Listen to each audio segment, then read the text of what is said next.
సత్యాధారక తత్వ నిశ్చల మహానంద ప్రదా చిన్మయా నిత్యాకారక సర్వ సృష్టి సుసమద్భూత ప్రభావాన్మయా ప్రత్యగ్రూపక బ్రహ్మ వృక్ష సుసమస్థిత్య సదానందయా విశ్వాధీశ సతీలలామ సుమతి శ్రీలాలితాం భావయే. తత్వమూలేశ్వరి, సర్వహృదయేశ్వరి, సత్వకామేశ్వరి, సత్య హృదయేశ్వరి అయినటువంటి సర్వహృదయేశ్వరికి శతసహస్ర వందనాలు. ఈ లలితార్థ పరంపరలో శరీరంలో ఉన్నటువంటి షట్చక్రాల వద్ద ఉన్న వివిధ శక్తి స్వరూపాలుగా దేవిని అభివర్ణించడం ప్రారంభించి మొదటగా ఆకాశతత్వం శబ్దప్రధానమై విశుద్ధి చక్ర వివరణ ముగిసింది.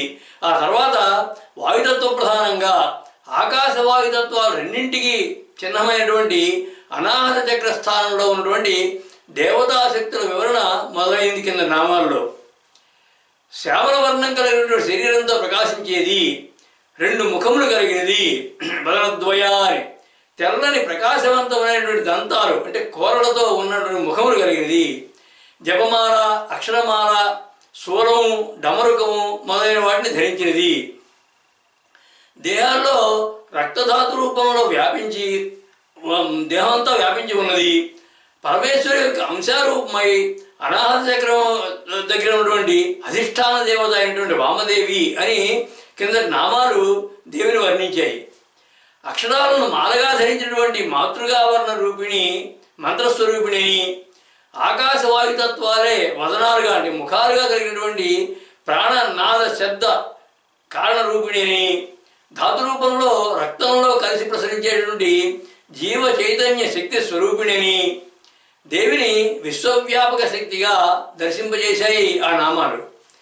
హృదయ స్పందనకి కారణమైనటువంటి దేవిని ఆ హృదయాల్లో ఉపాసించడమే శ్రేష్టమైనటువంటి విశేష ధ్వని కూడా వినిపించాయి ఆ నామాలు. అదే వర్ణన కొనసాగిస్తూ అక్కడి దేవి యొక్క పరివార శక్తుల సంఘాన్ని గురించి చెబుతోంది తర్వాత నామం. కాళరాత్ర్యాది శక్త్యోహృత అనే నామం. దీనికి అర్థం కాళరాత్రి మొదలైనటువంటి శక్తుల యొక్క సమూహంతో పరివేష్టించి ఉన్నది, కూడుకొని ఉన్నది. దీని భావార్థ శ్లోకం ఘంటాధారిణి టంకహస్త విజయ గాయత్రి ఠంకారిణి ఛాయాజ్ఞామిని విద్యరూపిణి వరాఝంకారి ఖాతీతయా చంద్రోద్భాసిత కాళరాత్రి ఘనశక్త్యౌఘాని సర్వావృత ద్వాదశ్యాద్దళ పద్మ సంస్థిత వరా సిడ్నీపురీ శారదారి. అంటే ఘంటాధారిణి టంకహస్త విజయ గాయత్రి ఠంకారిణి. ఈ కాళరాత్రి అనేటువంటి శక్తులని పేరు చెప్తున్నారు ఇందులో. ఘంటాధారిణి, టంకహస్త, విజయ, గాయత్రి, ఠంకారిణి, ఛాయా జ్ఞామిని, విద్య జ్ఞానరూపిణి, ఝంకారి, ఖాతీత, చంద్ర, కాళరాత్రి ఇలా మొదలైనటువంటి గొప్ప శక్తులతో పరివేష్టించబడి ఉన్నది. అలాగే 12 దళములు కలిగినటువంటి పద్మమందు స్థిరంగా ఉండేది ఈశ్వరి. ద్వాదశ్య దళ పద్మ సంస్థిత వర అన్నారంటే 12 దళాలు కలిగినటువంటి 12 రేకులు కలిగినటువంటి పద్మంలో స్థిరంగా ఉండేది ఈశ్వరి అని. ఈ అనాథ పద్మం దగ్గర ఉన్నటువంటి దేవి కాళరాత్రి మొదలైనటువంటి 12 శక్తుల చేత పరివేష్టించబడి విరాజిల్లుతుంది అని దీని యొక్క అర్థం. వీరి పేర్లు కా నుంచి ఠా వరకు ఉన్న అక్షరాలతో మొదలవుతాయి. వీరినే ద్వాదశ శక్తులుగా శ్రీ విద్యలో చెప్పబడింది. స్వచ్ఛందతంత్రం అనేటువంటి తంత్రశాస్త్రంలో వీరి పేర్లు ఇలా ఉన్నాయి: కాళరాత్రి, ఖాతీత, గాయత్రి, ఘంటాధారిణి, జ్ఞామిని, చంద్ర, ఛాయ, జయ, ఝంకారి, జ్ఞానరూప, టంకహస్త, ఠంకారిణి అని. ఈ 12 శక్తులు కూడా ఈ పద్మంలో 12 దళాలుగా ఉంటాయి. ఈ అనాథ పద్మానికి 12 దళాలు ఉంటాయి కాబట్టి ఆ దళాల్లో ఈ కా నుండి ఠా వరకు ఉన్నటువంటి 12 అక్షరాలు కూడా నిక్షిప్తమై ఉన్నాయి. అవి పైన చెప్పినటువంటి 12 శక్తులకి చిహ్నాలు. ఆ పద్మం మధ్యలో ఉన్నటువంటి కర్ణికలో పద్మ అధిష్టాన దేవత ఉంటుంది. ఆ అధిష్టాన దేవతే వామదేవి. కనుక ఈ శక్తులంతా కూడా ఆమెను పరివేషించి అంటే చుట్టూరా ఉండి ఉంటారు అని అర్థం. దేవి సప్తశతిలో బ్రహ్మ పరమేశ్వరుని ధ్యానిస్తూ కాళరాత్రి మహారాత్రి మోహరాత్రిస్తే దారుణ అని కీర్తిస్తారు ఆయన. అంటే కాళరాత్రి దేవి యొక్క అంశస్వరూపమే. కాళరాత్రి మోహరాత్రి మహారాత్రి ఇవన్నీ కూడా దేవి యొక్క అంశస్వరూపాలని అర్థం. వరాపురాణంలో ఒక కథ ఉంది. అదేమిటంటే రుద్రుని యొక్క శక్తి అయినటువంటి రౌద్రి తమస్సు నుంచి అంటే అంధకారం నుంచి బయట పుట్టి రౌద్రే తపోరదాదేవి తామసీ శక్తిరుత్తమ సంహారకారిణీ నామ్న కాళరాత్రి తాం విదుహు అని ఉంది. అంటే ఆ రౌద్రి తపస్సు చేసి ఉత్తమమైనటువంటి శక్తుల్ని పొంది సంహారకారిణిగా పేరు పొంది కాళరాత్రిగా ప్రసిద్ధి పొందింది అని చెప్పబడింది. ఆ కాళరాత్రి మొదలైనటువంటి శక్తుల చేత పరివేష్టించబడి ఉన్నది దేవి అని ఈ నామం యొక్క భావం. ప్రళయకాలంలో సృష్టి లయమై అంధకారం అలుముకున్నటువంటి స్థితి కాళరాత్రి. ఆ పునఃసృష్టికి పునాది, అద్వైత దృష్టికి అనాది అయినటువంటి ఆ శక్తులతో కూడి కాలాతీతగా ఉన్నది దేవి అని అంతరార్థం. హృదయ కుహరంలో అంధకారాన్ని తొలగించేటువంటి శక్తి స్వరూపిణి అని కూడా దీని యొక్క భావం. ఆ అంధకార నివృత ధీశక్తి సమృత సుతత్వ సంయుత ఆ పరమేశ్వరే. కాళరాత్రి మొదలైనటువంటి మహాశక్తులతో కూడి ఉన్నది దేవి అన్నటువంటి కింద నామం మరికొన్ని విశేషభావాలను కూడా స్ఫూర్తింపజేస్తుంది. రాత్రి, కాళరాత్రి అనేవి దేవి యొక్క నామాలు. రాత్రి సూక్తం అన్నది దేవి యొక్క ప్రసిద్ధ సూక్తం కూడాను. కాళరాత్రిగా సాక్షాత్తు బ్రహ్మచేత కీర్తించబడింది. ఆ నామశక్తుల్ని తన చుట్టూ ఉంచుకున్నది అన్న భావంలో దేవి శక్తి మహోన్నతమని, సర్వవ్యాపకమని, కాలాలకు అతీతమైనదని, విశ్వంలోనూ జీవుల్లోనూ ఉన్నటువంటి అంధకారాన్ని తొలగించేదని, పునఃసృష్టిని నిర్వహించేటటువంటి శక్తి స్వరూపిణి అని విశేషధ్వని భావాలు కూడా ఇందులో తలపించాయి ఆ నామంలో. ఆ శక్తి తత్వేశ్వరికి ప్రీతికరమైనటువంటి ఆహార వ్యవహారాలను వివరిస్తున్నాయి వచ్చే 2 నామాలు. అందులో మొదటిది స్నిగ్ధౌదన ప్రియ అనే నామం. ఈ స్నిగ్ధౌదన ప్రియ అనే నామానికి బాహ్యమైన అర్థం నెయ్యితో కలిగినటువంటి అన్నం మీద ప్రీతి కలిగినది అని అర్థం. దీని భావార్థ శ్లోకం గోక్షీరాకృత సంయుత మిళితయా సద్భోజన ప్రీతయా భక్ష్యం భోజ్యయుతం సమగ్ర రుచిరం ఆరోగ్య సంవర్ధనం యోగాభ్యాసగతోహదం సుమధురం స్నిగ్ధౌదన ప్రీతయా జీవారోగ్య సురక్షణాధృతియుత సిడ్నీపురీ శారద.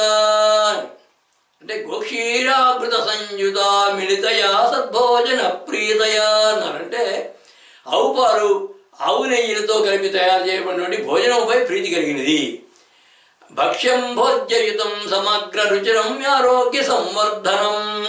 భక్ష్యము భోజ్యములతో కూడుకొని రుచికరమై ఆరోగ్యాన్ని పెంపొందించేదిగా ఉన్నది. యోగాభ్యాసగతోహదం సుమధురం స్నిగ్ధౌదన ప్రీతయా. ఆ భోజనం యోగాభ్యాసాన్ని దోహదం చేసేది, మధురమైనది అయినటువంటి భోజనం ముందు ఇష్టం కలిగినది. అలాగే జీవారోగ్య సురక్షణాధృతియుత అన్నారు. అంటే జీవుల యొక్క ఆరోగ్యాన్ని సంరక్షించేటటువంటి దీక్ష కలిగినటువంటి ఈశ్వరి అని. ఇక స్నిగ్ధౌదన ప్రియ అనే దాంట్లో స్నిగ్ధం అంటే ఘృతప్లుత అని అర్థం. అంటే నేతితో అంటే లేదా చమురు పదార్థంతో తడిసినది అని అర్థం. ఓదనము అంటే అన్నము, భోజనం అని అర్థం. అంటే పవిత్రమైనటువంటి ఆవు పాలు, ఆవు నెయ్యిలతో తడిపి తయారు చేసినటువంటి భోజనం మీద ప్రీతి కలిగినది. ఈ అనాహత చక్ర స్థానం దగ్గర ఉన్నటువంటి దేవత అయిన వామదేవి అని దీని యొక్క అర్థం.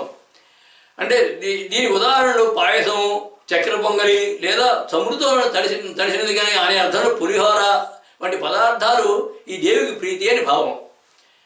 హృదయస్థానంలో ఉన్నటువంటి దేవికి ఈ భోజనం ఇష్టము. అంటే గుండెకి, ఊపిరితిత్తులకి పటిష్టకరమై రక్తధాతువుకి పుష్టిని కలిగించేటువంటిది ఆరోగ్యకరమైన ఆహారంపై ఇష్టాన్ని పెంచుకోమని భక్తులకి సందేశం. ఇక జీవి యొక్క సృష్టి క్రమంలో తల్లి ఘృతానం తినడం వల్ల గర్భంలో ఉన్నటువంటి పిండం యొక్క రక్తధాతువు వృద్ధి పొందడానికి దోహదం అవుతున్నటువంటి ఆరోగ్య శాస్త్రరహస్యం కూడా ఉంది ఇందులో. ఘృతాన్నం అంటే నెయ్యితో కలిపిన అన్నమాట. అంటే తడిపిన లేదా కలిపి తయారు చేసినటువంటి అన్నం మీద ప్రీతి కలది దేవి అని ఈ నామక భావం. సర్వోత్కృష్టము పరమ పవిత్రము అయినటువంటి ఆవు నెయ్యితో తడిపి తయారు చేసినటువంటి అన్నం ప్రీతి అనడం వల్ల ఔన్నత్యాన్ని, పవిత్రతని, పరిశుభ్రతని ఇష్టపడుతుందని, అవే గుణాలను భక్తులు కూడా కలిగి పాటించాలని ఇందులో ఈ నామంలో ఉన్నటువంటి విశేష భావం. హృదయస్థానంలో శక్తి పటిష్టమవడానికి దోహదం చేసే పదార్థాలతో అక్కడి అధిదేవత ప్రీతి చెందుతుంది అన్నది ఆరోగ్య విజ్ఞానాన్ని కూడా పరోక్షంగా చెప్పినట్లుగా ఈ నామంలో భావం. మధురసాన్న ప్రియ, మధుర భావాన్మయ, సుధా హృదయాలయ, హృదయ సదయాహ్వయ ఆ పరమేశ్వరే. నెయ్యితో కలిగినటువంటి భోజనం మీద ప్రీతి కలిగిన దేవి అన్నటువంటి కింద నామం ఉద్దేశం భోజనాన్ని చెప్పడం కాదని, దాని వెనుక జీవుల హృదయాలకి, రక్త ప్రసారానికి, పుష్టిని తుష్టిని కలిగించేటువంటి మూల పదార్థాల మిశ్రమాన్ని భక్తులు, ఉపాసకులు, యోగులు భుజించడం ద్వారా ఆరోగ్యవర్ధనం, యోగాభ్యాస ప్రవర్ధనం, సద్భావ సంవర్ధనం కలుగుతున్నటువంటి పరోక్ష ధ్వని కలిగింది ఆ నామం. భక్తులకి మార్గదర్శకురాలుగా ఆ పదార్థాలను ఆమె ప్రీతితో ఆరగిస్తుంది కనుక వారిని కూడా ఆ ఆరోగ్య సూత్రాన్ని పాటించమనేటువంటి సందేశం కూడా వినిపిస్తుంది ఆ నామంలో. ఆ భక్త సంరక్షణి, జీవ సుపోషణి అయినటువంటి దేవి ఎవరిని ఏ విధంగా అనుగ్రహిస్తుందో వివరిస్తోంది రానున్న నామం. మహావీరేంద్ర వరద అనే నామం. ఈ మహావీరేంద్ర వరద అనే నామానికి బాహ్యమైన అర్థం చూస్తే గొప్ప వీరులైన వారికి వరములని, శ్రేష్టమైన వాటిని ఇచ్చేది అని అర్థం. దీని భావార్థ శ్లోకం విష్ణు బ్రహ్మ సురేంద్ర వీరవర శక్తి తత్వ ధైర్యప్రదా ధైర్యోత్సాహ ప్రపూర్ణ సాహసవరాన్ సంప్రీతయే సర్వదా శ్రీచక్రార్చిత యోగి పుంగవ మహావీరేంద్ర సంపద్వరా బ్రహ్మానంద సదానుభావ వరద సిడ్నీపురీ శారదా. విష్ణు బ్రహ్మ సురేంద్ర వీరవర శక్తి తత్వ ధైర్యప్రదా అన్నారంటే బ్రహ్మ, విష్ణువు, మహేంద్రుడు మొదలైనటువంటి వీరశ్రేష్ఠుడికి ధైర్యాన్ని, శక్తిని ప్రసాదించేది. అలాగే ధైర్యోత్సాహ ప్రపూర్ణ సాహసవరాన్ సంప్రీత ఏ సర్వదా అన్నారంటే ధైర్యము, ఉత్సాహంతో కూడినటువంటి సాహసవంతులకి ప్రీతితో అన్నీ ఎల్లప్పుడూ ఇచ్చేది. శ్రీచక్రార్చిత యోగి పుంగవ మహావీరేంద్ర సంపద్వరా. శ్రీచక్రార్చనాపరులైనటువంటి యోగి శ్రేష్ఠులకి కావలసిన సంపదలన్నీ ఇచ్చేది. బ్రహ్మానంద సదానుభావ వరద, ఎప్పుడు కూడా బ్రహ్మానందం యొక్క అనుభవాన్ని కలిగించేటటువంటి ఈశ్వరి అని. యోగ సాధకులు వీరులని, నిర్విఘ్నంగా సాధన కొనసాగించే వారిని మహావీరులని, ఆ యోగ సాధనలో అంతిమ లక్ష్యాన్ని అంటే తుర్యాతీత స్థితి అయినటువంటి సమాధి స్థితిని సాధించినటువంటి వారిని మహావీరేంద్రులని చెబుతుంది యోగశాస్త్రం. ఆ మహావీరేంద్రులకు కావలసినవన్నీ వారు కోరకుండానే ప్రసాదిస్తుంది దేవి అని దీని యొక్క అర్థం. ఇక పురాణాల్లో ఏం చెప్పబడిందంటే బ్రహ్మ, విష్ణువు, రుద్రుడు, ఇంద్రుడు వీరిని మహావీరేంద్రులుగా చెప్పబడింది పురాణాలు. వారి చేత స్తుతింపబడి వారికి కావలసిన వరప్రదానం చేసేది దేవి అని. మహావీరేంద్రుడు అంటే అత్యంత ధైర్య సాహసోపేతులు అని అర్థం. ఆ ధైర్య సాహసాలు హృదయానికి సంబంధించినవి. అవి హృదయంలో ఉత్పత్తి అయ్యి బాహ్య ప్రపంచంలో వచ్చే సమస్యల్ని ఎదుర్కొనేటువంటి శక్తిని ఇస్తాయి. ఆ హృదయం వద్ద ఉన్నటువంటి అనాహత చక్రానికి అధిష్టాన దేవతగా ఉన్నటువంటి దేవిని ఉపాసించిన వారికి తగిన ధైర్య సాహసాలను ప్రసాదించి భక్తుల్ని మహావీరేంద్రుడిగా వరమునిచ్చి కరుణిస్తుంది అని దీని యొక్క భావం. ఇక వీర అనే పదాన్ని తీసుకుంటే వివిధములైన ఈరా లేక ఇరా కలవారు అని అర్థం. వీరులు అంటే అంటే వివిధములైన, ఇరా కలిగిన వారు. ఇరా అంటే ఒకే విషయాన్ని భాషణా చమత్కారం ద్వారా సమర్థించగలవారు, మరలా దాన్నే ఖండించగల సామర్థ్యం గలవారు. అంటే ఈ రెండు విధములుగా కూడా చమత్కారమైన వాక్కులు గలవారు, అనుగ్రహింపబడినటువంటి భక్తులత్వ శక్తి గలవారు. మహావీరుడు అంటే విద్వాంసులు, మహాపండితులు, వాదోపవాదాల్లో నిష్ణాతులైన వారు, సంభాషణా చతురులు అనే అర్థాలు ఉన్నాయి. అలాంటి మహావిద్వాంసుల్ని వరమునిచ్చి కరుణించే దేవి అని దీని యొక్క భావం. ఇక మహావీరేంద్ర అనే పదాన్ని కనుక విడదీసి చూస్తే మహా వి ఇర ఇంద్ర అని కనుక విడదీస్తే మహా అంటే గొప్పదైనటువంటి మహా విశేషమైనటువంటి, మహా అంటే గొప్పదైన, వి అంటే విశేషమైన, ఇర అంటే వాక్కు, ఇంద్ర అంటే వైభవం. అంటే మహావిశేషమైనటువంటి వాక్ వైభవం కలిగినటువంటి విద్వాంసులకి మహాకవులకి వరమునిచ్చినది అని దీని యొక్క మరో అర్థం. మహావీరేంద్రుడు అంటే మహావాక్కుల చేత అంటే వేదమంత్రాల చేత శృతి చేయబడినది అని కూడా అర్థం ఉంది. దీన్ని సాధించవచ్చు ఇందులోంచి. ఇక శృతి ఏం చెప్తుందంటే మహావీరంతు వివాద మృజీషం అంటుంది. అంటే మహావీర అంటే సోమయాగంలో ఉపయోగించేటువంటి ఒక పాత్ర. ఆ పాత్రను ఉపయోగించి సోమయాగం నిర్వర్తించేవారు మహావీరేంద్రుడు. అంటే బ్రహ్మరసామృత పానశీలురు అని దీని యొక్క భావం. అటువంటి వారికి వరాలను ప్రసాదించే దేవి అని మరొక అర్థం. మంత్రజపం ద్వారా దైవ సాక్షాత్కారం పొందిన వారిని వీరుడు అని అనుకుంటే వారిలో శ్రేష్ఠుడు మహావీరుడు. ఇంకా వారిలో కూడా ఇంద్రియ నిగ్రహ శ్రేష్ఠుడు మహావీరేంద్రుడు. అట్టి వారికి వరాలను ఇచ్చేది, వరాలను ప్రసాదించి వారిని రక్షించేది అని భావం. ఇక శ్రీ విద్యాపరంగా చూస్తే శ్రీ విద్యలో నిష్ణాతులైన వారిని వీరులని, ఇంకా గొప్పవారిని వీరేంద్రులని, అంతకంటే నిష్ణాతులైన వారిని మహావీరేంద్రులని అంటారు. అంటే వీరుడు మానవోగానికి చెందినవారు, అంటే మానవ సంఘానికి చెందినవారు. వీరేంద్రుడు సిద్ధ సంఘానికి చెందినవారు, సిద్ధయుగం. మహావీరేంద్రుడు దివ్య సంఘానికి చెందినవారు, అంటే దేవతల పైన ఉన్నవారు. ఈ మహావీరేంద్రుడు మాయని అధిగమించి పంచభూతాలని లయం చేసుకుంటూ ఆకాశభూతంలో ఏకమవడానికి సాధన చేస్తారు. అటువంటి వారికి కావాల్సినవి అంటే పంచభూతాత్మకమైన సృష్టి అనేటువంటి అవరోధాన్ని తొలగించి వారిని పరాకాశంలో లయం చేసుకునే స్థితిని ప్రసాదిస్తుంది దేవి అని దీని యొక్క భావం. అంతరార్థ భావం ఇది. ఇక వీరేంద్రలో ఇదం ద్ర అంటే నేరుగా బ్రహ్మను తెలుసుకున్నవాడు అని అర్థం. ఇంద్రుడు అంటే ఆత్మజ్ఞానం పొందినవాడు అని అర్థం. ఇంద్రపదానికి అదే అర్థం.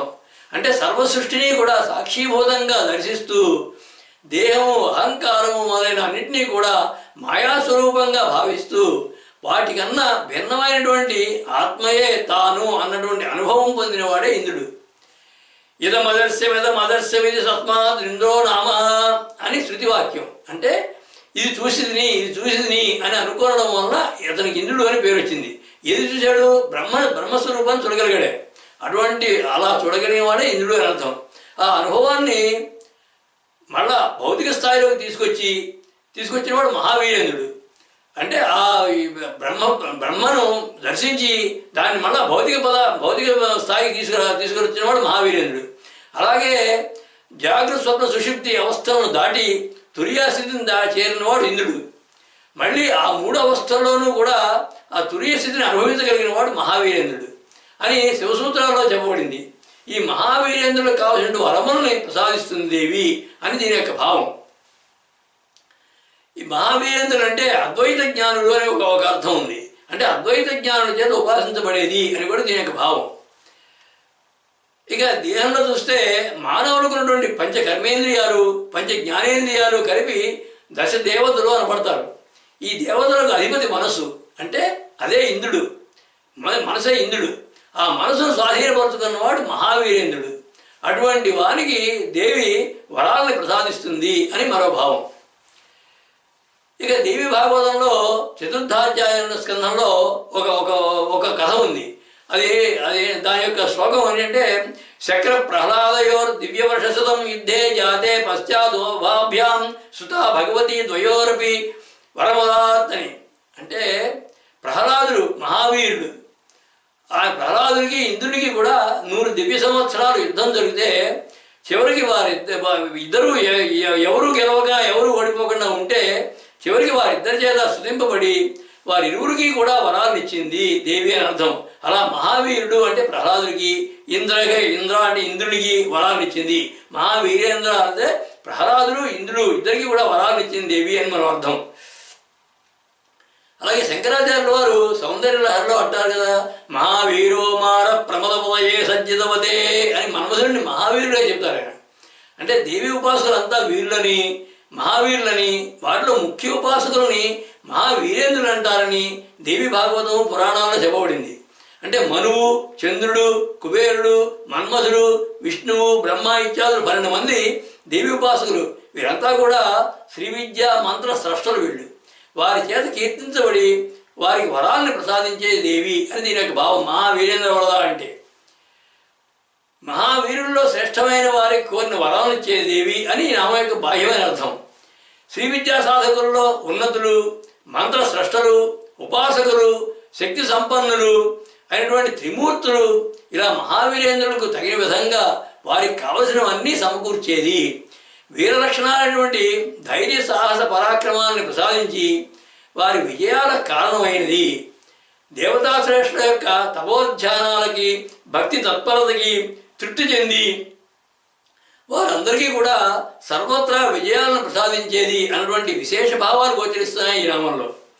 ఆ దైవ సంపత్ప్రద, దివ్య భావప్రద, ధైర్య శౌర్యప్రద, సర్వ విజయప్రద, సర్వతత్వప్రద ఆ పరమేశ్వరే. మహావీరులకి వరాలను ప్రసాదించే దేవి అన్నటువంటి కింద నామం మహావీరేంద్ర వరద అనే నామం ఎంతో విస్తృతమైనటువంటి భావ విశేషాలతో నిండి ఉంది. వీరులనే పదంతో వివిధమైనటువంటి అర్థాలు, వారిలో శ్రేష్ఠులని చెప్పడంతో విశేష భావాలు వచ్చి వీరులనే సామాన్యమైన అర్థం తెరమరుగైపోయింది ఆ నామంలో. యుద్ధవీరులు, విక్రమశూరులు కాకుండా యోగ సాధనలో, ఉపాసనలో, బ్రహ్మజ్ఞానంలో, శ్రీ విద్యలో, పాండిత్య ప్రకర్షలో, కవితా విద్వత్తులో నిష్ణాతులైన వారిని మహావీరేంద్రుడిగా గణించి వారిని సర్వదా సంరక్షిస్తూ ఉంటుంది దేవి అని అసలు సారాంశం ఆ నామాన్ని. అందుకు కాళిదాసు వంటి ఉదాహరణలు ఎన్నో ఉన్నాయి మన చరిత్రలో. అటువంటి వారిని కరుణిస్తుంది, సంరక్షిస్తూ ఉంటుంది అని. అవ్యాధి కరుణాము కీర్తి అయినటువంటి దేవిని బీజాక్షర స్వరూపిణిగా వర్ణిస్తోంది వచ్చే నామం రాకిన్యంబా స్వరూపిణి అనే నామం. ఈ రాకిన్యంబా స్వరూపిణి అనే ఆ నామానికి బాహ్యమైన అర్థం రాకినీ దేవతా స్వరూపమైనది. దీని భావార్థ శ్లోకం హృత్పద్మస్థిత నీలవర్ణిని మహాదంశ్లోజ్వలాశోభిని చక్రాబ్జాయుధారిణి త్రినయని స్తోత్రేణ సంతోషిణి శ్రీవిద్యామృతపానలోల విదుషోపాసే సదాతోషిణి రాకిణ్యంబ స్వరూపిణి సురమణి సిడ్నీపురీ శారదా. హృత్పద్మస్థిత నీలవర్ణిని మహాదంష్ట్రోజ్వలాశోభిని అన్నారంటే హృదయస్థానంలో ఉన్నటువంటి పద్మంలో నీలవర్ణంతో గొప్ప శోభించేది, గొప్పవైనటువంటి దంతాలు కోరలతో ప్రకాశిస్తూ స్థిరంగా ఉండేది. చక్రాద్యాయుధారిణి త్రినయని స్తోత్రేణ సంతోషిణి అన్నారంటే చక్రము మొదలైనటువంటి ఆయుధాలను ధరించినది, త్రినయని 3 కన్నులు కలిగినది, స్తోత్రాలకు సంతోషించేది, శ్రీ విద్యామృతపానలోల విదుషోపాసే సదాతోషిణి అన్నారంటే శ్రీ విద్య అనే అమృతాన్ని ఆస్వాదించేటువంటి విద్వాంసుల ఉపాసనలకు ఎల్లప్పుడూ సంతృప్తి చెందేది. రాకిణి అనే పేరు గల దేవతా స్వరూపమైనది, దేవతలలో శ్రేష్ఠురాలైనటువంటి ఈశ్వరి అని. అనాథ చక్రం యొక్క బీజాక్షరం రాముని కనుక అనాథ చక్రానికి అధిష్టాన దేవత వామదేవియే రాకిణి అని కూడా పిలువబడుతుంది. ఈ దేవతకు సంబంధించినటువంటి బీజము, కీలకము, కవచము, న్యాసము, మంత్రాలు ఇవన్నీ కూడా రకాల సంబంధంగా ఉంటాయి కనుక ఈమెకు రాకిణి అని పేరు. అంటే వామదేవి అసలు అధిష్టాన దేవత, కానీ రకారం ఉండడం మూలంగా ఆమెకు రాకిణి అనే పేరు కూడా వచ్చింది. అలాగే యోగిని న్యాసంలో ఈ రాకిణీదేవి యొక్క ధ్యాన శ్లోకం ఉంటుంది, అద్భుతమైన శ్లోకం అది. ఈ శ్లోకం ఆ మిగతా నామాలన్నింటినీ కూడా సమన్వయం చేసుకుంటూ చెప్తూ ఉంటుంది. హృత్పద్మే భానుపత్రే ద్విపదనలసితాం దంష్టిణీం శ్యామవర్ణాం చక్రం శూలం కపాలం డమరుమపి భుజైర్ధారయంతీం త్రినేత్రాం రక్తస్థాం కాళరాత్రి ప్రభృతి పరివృతాం సిగ్ధభుక్తైకసక్తాం శ్రీమద్వీరేంద్రవంద్యామభిమతఫలదాం రాకినీం భావయామః. అంటే మొదటి మొదలు పెడితే అనాథాబ్జనయ శ్యామాభామద్వయ అన్నారు కదా, అటు నుంచి వస్తుంటే హృత్పద్మే భానుపత్రే హృదయం దగ్గర ఉండి పద్మంలో ఉంటూ సూర్యకాంతి ప్రకాశిస్తూ ద్వివదనాం వదనద్వయ రెండు ముఖాలు కలిగి దంష్టిణీం దంతాలు కలిగి శ్యామవర్ణం శ్యామాం చక్రం శూలం కపాలం డమరు ధారయంతి ఇవన్నీ చక్రము శూలము కపాలము డమరుగా ఇవన్నీ చేతుల్లో ధరిస్తూ త్రినేత్ర 3 కన్నులు కలిగింది రక్తస్థాం రక్తంలో రక్తధాతువులో ఉండేది కాళరాత్రి పరివృతాం అంటే కాళరాత్రి పరివృతాం అన్నారు కదా కాళరాత్రి మొదలైన వాటితో పరివృతాం పరివేషించబడి ఉన్నది స్నిగ్ధ ముక్తైక సక్తాం స్నిగ్ధవదన ప్రియా అనే దానికి శ్రీమద్ వీరేంద్ర వంద్యామభిమధవరదాం రాకినీం భావయామః అంటే వీరేంద్రుడితో మహావీరేంద్ర వరద మా వీరేంద్రుడితోటి నుదించబడి వారికి వరములిచ్చేది ఇవన్నీ కూడా అనాథాబ్జనయ అనే నామం నుంచి ఈ నామం వరకు కూడా ఉన్నటువంటి నామాల్లో వివరించినటువంటి దేవి యొక్క లక్షణాలు ఇవన్నీ. అలాగే రాకినీదేవి యొక్క మరొక ధ్యాన శ్లోకం ఉంది, అది కూడా ఇటువంటిదే.